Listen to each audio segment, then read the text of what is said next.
Ever wondered if things can be born evil? In this enlightened age of ours, concepts like good and evil are often painted as outmoded, archaic even. According to modern thought, people, animals too obviously, are simply products of their environment and no more responsible for their actions than a twig in a stream. But I know better. Some things are just born bad.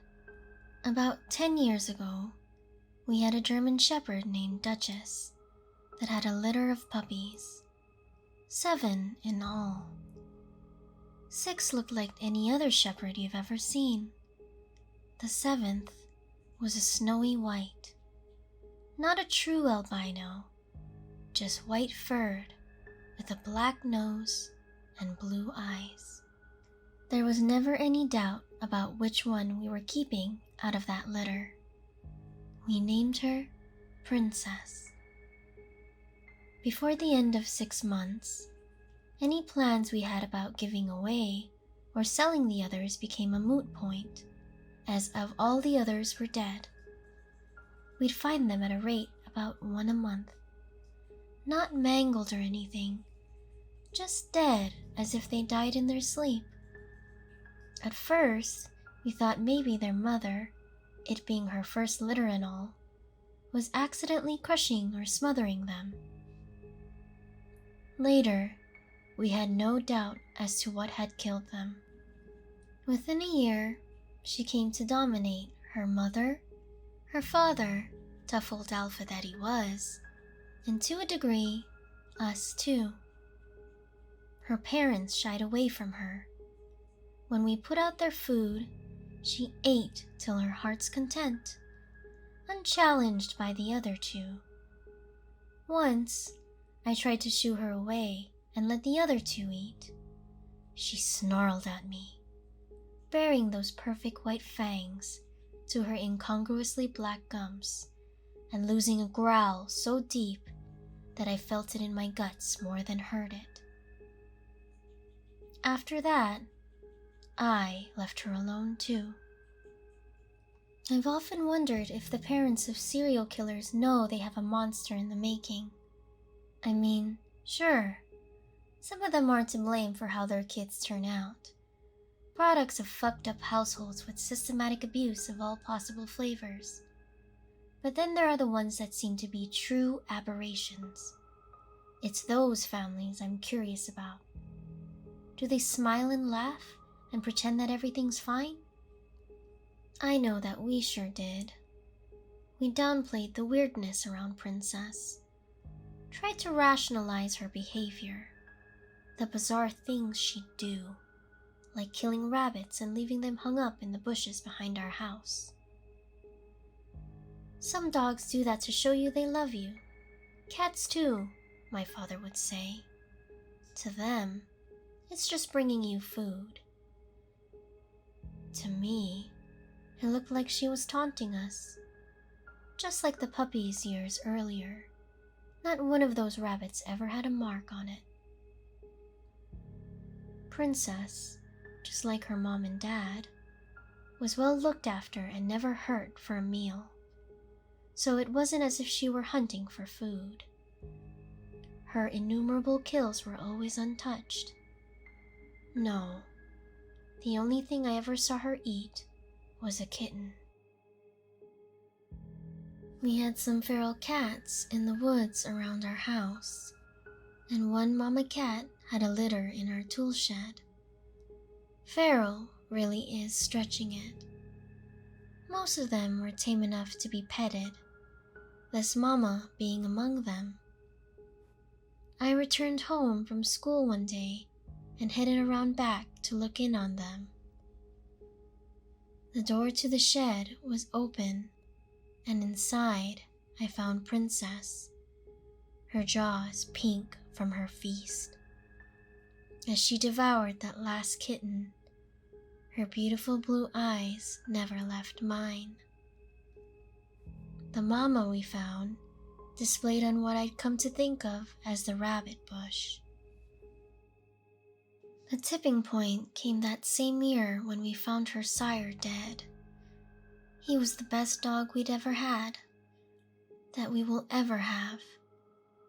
We woke one Saturday morning to find him in the backyard, lying dead without a mark like so many rabbits before him.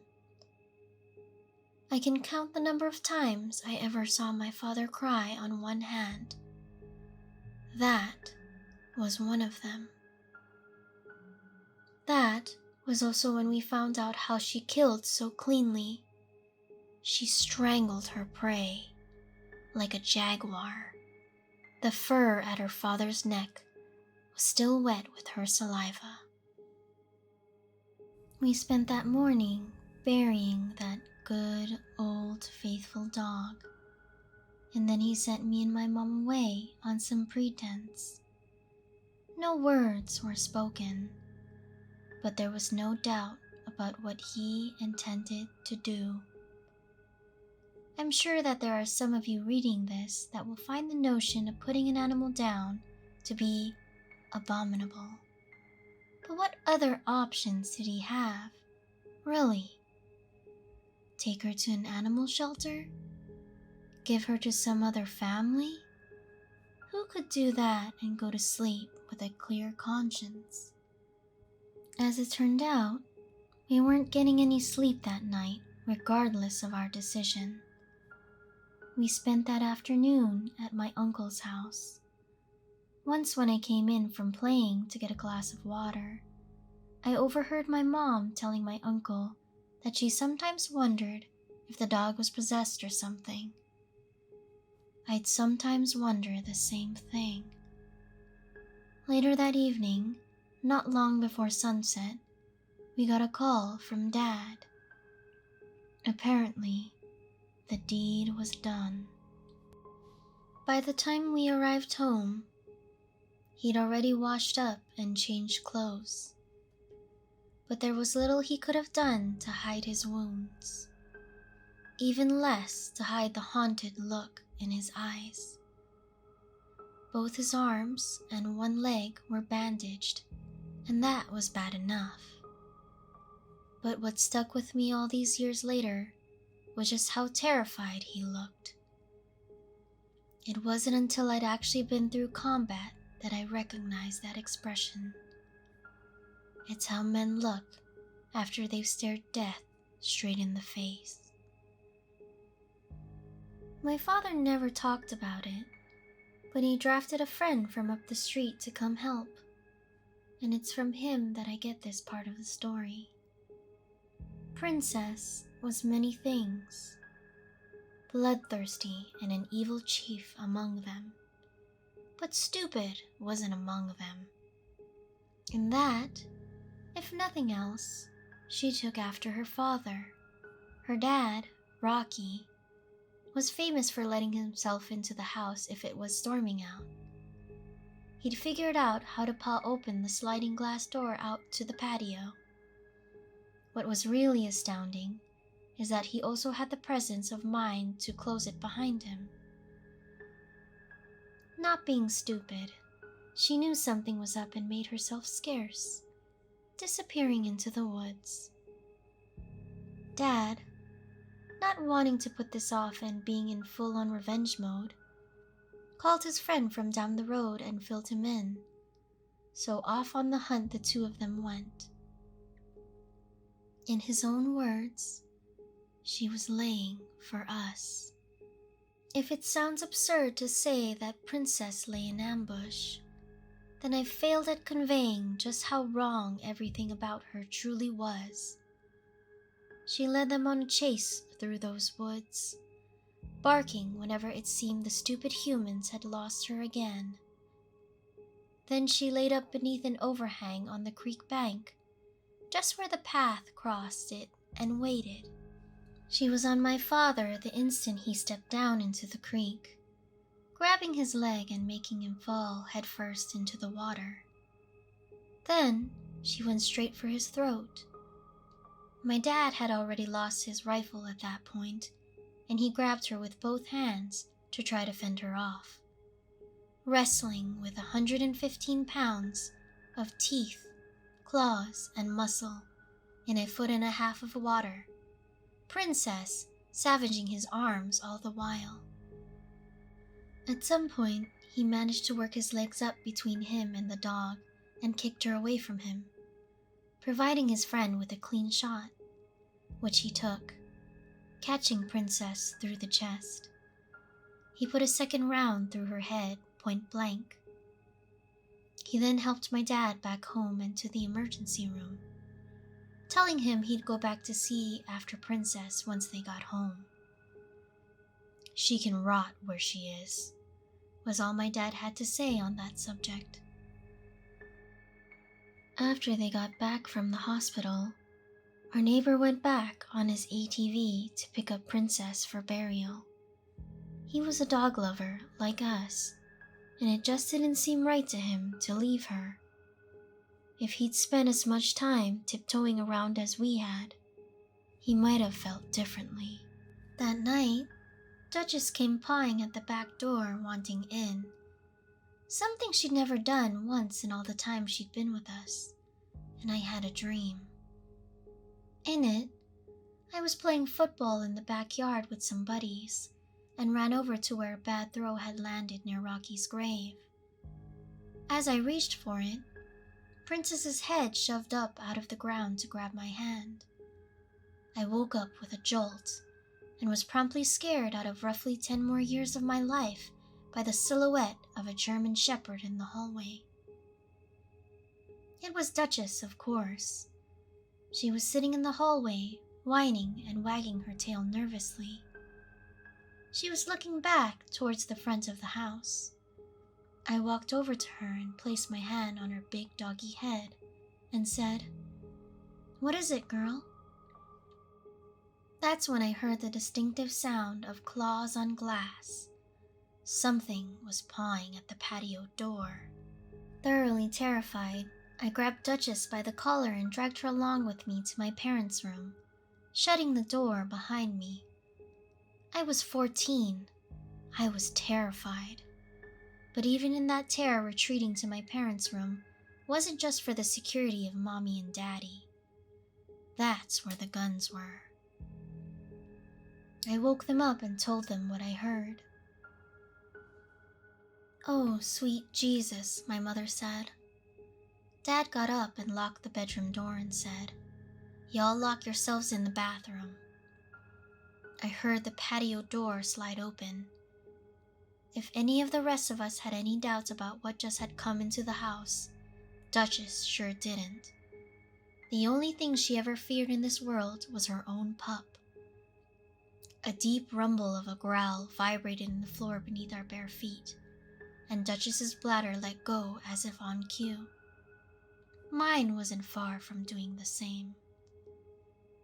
What followed was a 6-hour exercise in pure terror, punctuated by snarling attacks on the bedroom door. Crashes through the rest of the house as Princess found more things to break. Whispered prayers from my mother, and litanies of curses from my father as another of his attempted forays out of the bedroom were thwarted. We were without a phone. The one on my parents' nightstand was dead. We'd later find the phone line to have been ripped out at the main box. My mom suggested that we try to make it to the car, and above and beyond everything else, it was my father's response to that idea that really scared me. Of the three of us, he was supposed to be the rational thinker, but what we got instead was, "Honey, I think that's what it wants us to do." As the world through the windows turned from black to gray, a quiet fell over the house. Mom and I watched through the windows, craning our head in an attempt to get an eye on the patio door. But try as we might, the best we could manage was a view of most of the patio. More than enough concealment for a dog to slink in or out, even a big one like Princess. After an hour of silence, my dad quietly opened the bedroom door. I remember thinking what a useless gesture any attempt at stealth was. Dog senses are so much more acute than ours that he might as well have fired a 21-gun salute. Dad stopped in the hallway and shooed me back to the bedroom. "Don't come out until I say, okay?" Carefully, he made his way through the house to the patio door. We heard him shut it before he shouted back to us to stay in the bedroom till he told us to come out. Through the door, I could hear him moving around and what seemed to be him dropping things into a garbage bag. After about 30 minutes, he gave us all the clear. What greeted us was a disaster. Ripped up cushions and pillows, destroyed furniture, shredded papers and books all over the floor. But most terrible were the smears of gore all over everything. My mother wondered aloud at what she drug into the house. Grim-faced, my father did not answer.